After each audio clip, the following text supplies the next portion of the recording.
Hello everyone, ఈరోజు మనం కరకరలాడే బూందీ ఎలా చేసుకోవాలో చూద్దాం. ముందుగా అయితే మీరు ఫస్ట్ టైం నా ఛానల్ చూస్తుంటే సబ్స్క్రైబ్ చేసుకోండి. ఫస్ట్ శనగపిండి తీసుకొని కొంచెం వాటర్ యాడ్ చేసుకొని ఉప్పు సోడా వేసుకొని బాగా జారుగా కలిపి పెట్టుకోవాలండి.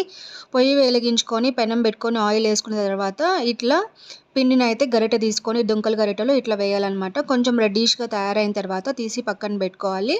ఇప్పుడు పక్కన పెట్టుకున్న తర్వాత మనకు కావాల్సిన రిమైనింగ్వి పేల్చుకోవాలన్నమాట.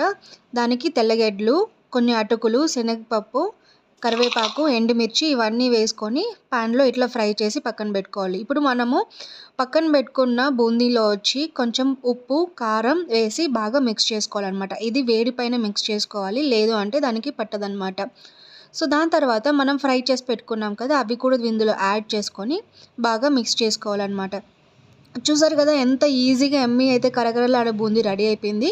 మీరు కూడా ట్రై చేసి ఎలా వచ్చిందో చెప్పండి. ముందుగా అయితే సబ్స్క్రైబ్ చేసుకోవడం మర్చిపోకండి. Thank you so much everyone.